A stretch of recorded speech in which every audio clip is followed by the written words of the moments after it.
هنكمل مع بعض سلسلة الكلام عن الشعر بتاعنا. في الفيديو اللي فات دخلنا جوه الشعراية وعرفنا هي بتتكون من ايه، والروابط ما بين الشعراية بيكون اسمها ايه، والخصائص بتاعتها ايه، وازاي احافظ على الروابط دي. في الفيديو ده هنعرف عن الاجزاء اللي بتتقسم ليها الشعراية. بس قبل ما نبدأ في الموضوع ده اعرفكم بنفسي. انا دكتورة سلمى، دكتورة صيدلانية. دي قناتي بقدم لكم فيها معلومات مهمة ومفيدة جدا، ما تنسوش تابعوني. الشعر بتاعنا بيتقسم لجزئين، الهير روت والهير شافت. الهير روت ده جذر الشعرايه، وده اللي بيكون تحت الجلد، وده الجزء الحي من الشعرايه. اما الهير شافت ده ساق الشعرايه، ده الجزء اللي احنا بنشوفه من الشعر، وده بيكون موجود فوق الجلد. بعد ما عرفنا التقسيمه دي، تعالوا بينا نتكلم اكتر عن كل جزء في الشعرايه.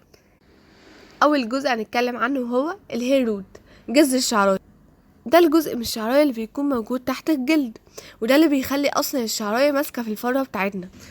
والجزء ده من الشعر اصلا مهم جدا، هو مسؤول عن يعتبر تغذية الشعر، وان هي بتكون برونقها كده.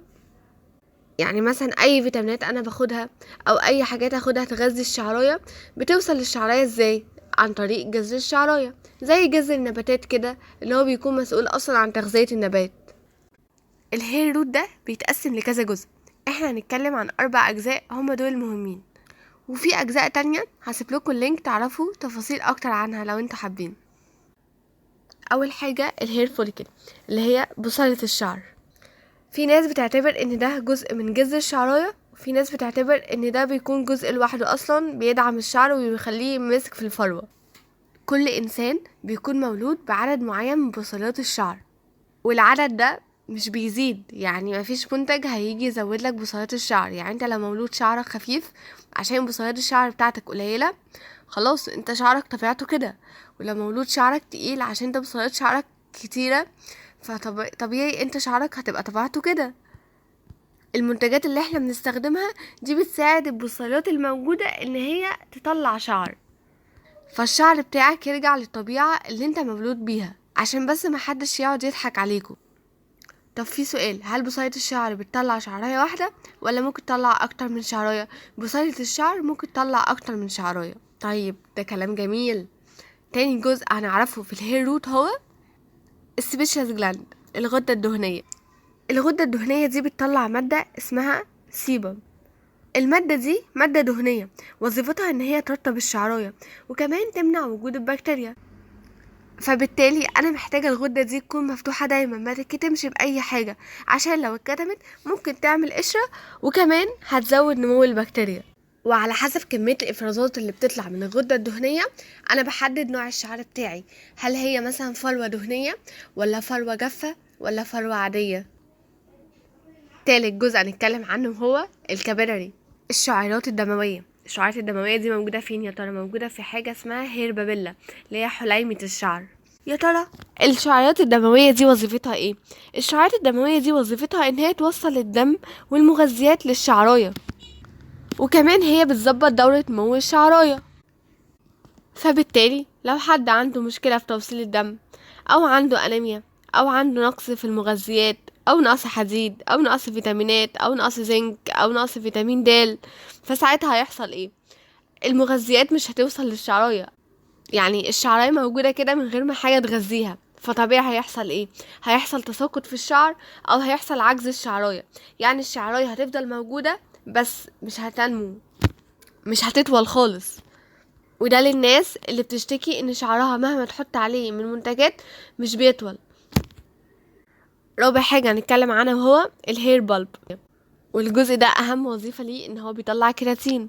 والكيراتين ده زي ما قلنا المرة اللي فاتت ان هو مكون رئيسي للشعراية اصلا، وهو مسؤول عن قوة ومرونة الشعراية، ومسؤول عن لمعان الشعراية وملمس الشعراية، مسؤول عن كل حاجة للشعراية. لو في مشكلة في الكيراتين الشعراية اصلا الشعراية بتتدمر حرفيا. دول كده ال4 حاجات اللي انا قلتلكم المهمين ان انا هتكلم عنهم.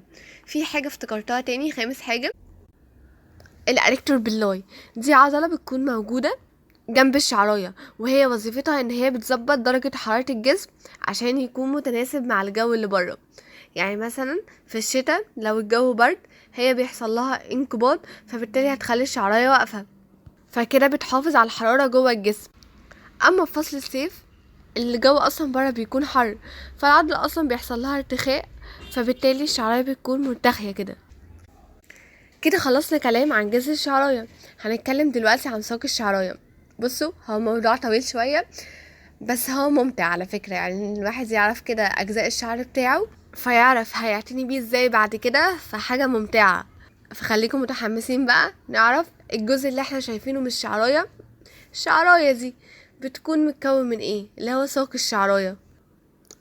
انتوا عارفين الشعر بتاعنا اصلا عامل زي النبات، عنده جذر وعنده ساق، وكل ما ارعى الشعر بتاعي اكتر كل ما يحصل له تغذية اكتر ويبقى شكله جميل ولامع كده. يلا بقى نعرف الجزء التاني من الشعر، وهو ساق الشعراية، الهير شافت. الجزء ده الجزء اللي انا شايفه من الشعراية، وده بيكون فوق الجلد. الجزء ده لو انا اعتنيت بيه ده بيديني لمعان وقوة في الشعراية كده، وبيمنع هيشان الشعراية. طب يلا بينا، احنا اتحمسنا نعرف اكتر عن الجزء ده. الجزء ده متقسم 3 طبقات: طبقة خارجية، وطبقة في النص، وطبقة داخلية. الطبقة الخارجية دي اسمها كيوتيكل. الطبقة دي هي الطبقة الخارجية للشعراية، وهي بتكون عبارة عن طبقة شفافة كده وعبارة عن خطوط مفرغة. طب يا ترى الطبقة دي وظيفتها ايه؟ الطبقة دي عبارة عن طبقة مهمة جدا لحماية الشعر. الطبقة دي بيتحدى على أساسها مسامير الشعر بتاعي، يعني لو الطبقة دي مقفولة على بعضها كده فساعتها مسامير الشعر بتاعي بتكون منخفضة. طيب لو هي مقفولة نص نص فساعتها مسامير الشعر بتاعي بتكون متوسطة. طيب لو هي مفتوحة خالص فساعتها مسامير الشعر بتاعي بتكون عالية. طب ايه مسامير الشعر؟ ايه المصطلح ده اصلا؟ الفيديو الجاي هكلمكم عن الموضوع ده.